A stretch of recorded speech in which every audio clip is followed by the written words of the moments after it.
మిథున రాశి మిత్రులారా, ఫిబ్రవరి 2026 మీకు శుభాశుభ ఫలితాలు ఎలా ఉన్నాయి అనుకుంటే, మీ మాటే మీ బలం, మీ మాటే మీ బలహీనత రెండు కూడా కొంచెం. అందుకని ఏం చేయాలి?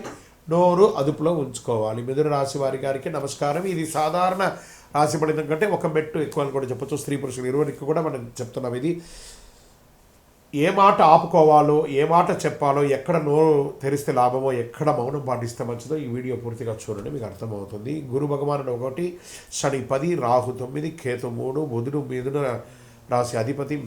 అన్ని రకాలుగా దీని అర్థం ఏంటి? మీ మాటకు శక్తి ఉంది, కానీ అదే మాటకు సమస్య కూడా వచ్చే అవకాశాలు ఎక్కువ ఉన్నాయి. కాబట్టి జాగ్రత్త, మాట పొదుపులో ఉంచుకోండి. ఇది ఒకటి మంచిది. తక్కువ మాట విజయాన్ని సాధిస్తుంది. ఉద్యోగస్తుల పనిభారం పెరుగుతుంది. సీనియర్ విశ్లేషణ ఉంటుంది మీ మీద. ఈ నెల వాదనలు వద్దు, చాలా గుర్తుపెట్టుకోండి. కొంతమందికి మీ ఉద్యోగాలు కూడా పోయే అవకాశాలు ఉంటాయి మీ యొక్క తొందరపాటు నిర్ణయంతో. జాగ్రత్తగా ఉండాలి. పనితో సమాధానం ఇవ్వాలి, కానీ మాటలతో సమాధానం ఇవ్వకూడదు. ఈ నెల మాట తక్కువ, పనితో ఎక్కువ చెప్పచ్చు. నూతన ఉద్యోగం ఇంటర్వ్యూలు వస్తాయి. ఓవర్ కాన్ఫిడెన్స్ వల్ల ఛాన్స్ పోయే అవకాశాలు కూడా ఉన్నాయి. అదనపు వివరణ వద్దు, జస్ట్ వాళ్ళు ఏం అడుగుతున్నారో అది చెప్పండి చాలు. ఇక ఇండస్ట్రీ సెక్టార్లో, సర్వీస్ సెక్టార్లో కమ్యూనికేషన్ చాలా ముఖ్యం అని కూడా చెప్పచ్చు. ఇండస్ట్రీస్లో డాక్యుమెంటేషన్ ముఖ్యం. మీ మిషనరీస్ అంతా కూడా రిపేర్ చేసుకోవడం లేదా సర్వీస్ చేసుకోవడం అంటే చేయండి.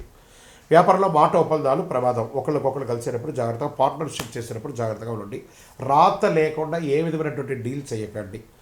అన్నీ రాసి పెట్టుకోండి. ఈ నెల కాంట్రాక్ట్ నెల కాబట్టి ఆర్థికంగా పెట్టుబడులు, షేర్ మార్కెట్, న్యూస్ ఆధారిత ట్రేడింగ్ ప్రమాదం. ఏదో ఇన్స్టాలో చూసాము, ఫేస్బుక్లో చూసాము, పెట్టేసాము, నష్టపోయామంటే తప్పు. బాగా రీసెర్చ్ చేసి చేయండి, ఎందుకంటే మార్కెట్ చాలా వాల్టెట్గా ఉంది. విదేశాల్లో జరుగుతున్నటువంటి కరెన్సీ దీనివల్ల చాలా వాల్టెట్గా ఉంది మార్కెట్, కాబట్టి చాలా జాగ్రత్తగా ఉండండి. లాంగ్ టర్మ్ ప్లాన్ చేసుకోండి, కానీ షార్ట్ టర్మ్ ఇంట్రాడే ఫ్యూచర్స్ అంతా అసలు ఫ్యూచర్స్ జోలికే వెళ్ళకండి, నష్టపోతారు. ఎవరైనా ఫ్యూచర్స్లో గెలిచాలని చెప్పాలంటే అన్నీ అబద్ధం.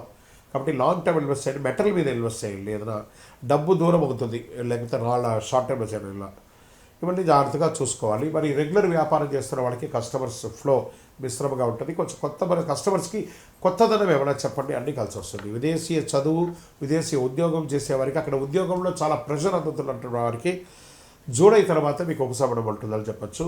ఈ వీసా కోసం ప్రయత్నం చేసే వాళ్ళందరూ కూడా ఈ నెల కొంచెం మిశ్రమైనటువంటి ఫలితాలు వచ్చే అవకాశాలు ఉన్నాయి. తర్వాత వ్యవసాయదారులకి మధ్యవర్తుల మాట నమ్మొద్దు, మార్కెట్ ధరలో ప్రభావం ఉంటుంది. కాబట్టి మీరు పరిశీలన చేసి డిస్కస్ చేసి అమ్మండి. ఇంకా రియల్ ఎస్టేట్ అంటే బ్రోకర్ మాటలు ఆకర్షణీయంగా ఉంటాయి, కానీ చిన్న ఆకర్షణలో ప్రమాదం కూడా ఉంటాయి. జాగ్రత్త. డాక్యుమెంటేషన్ చదవకుండా సైన్ చేయవద్దు.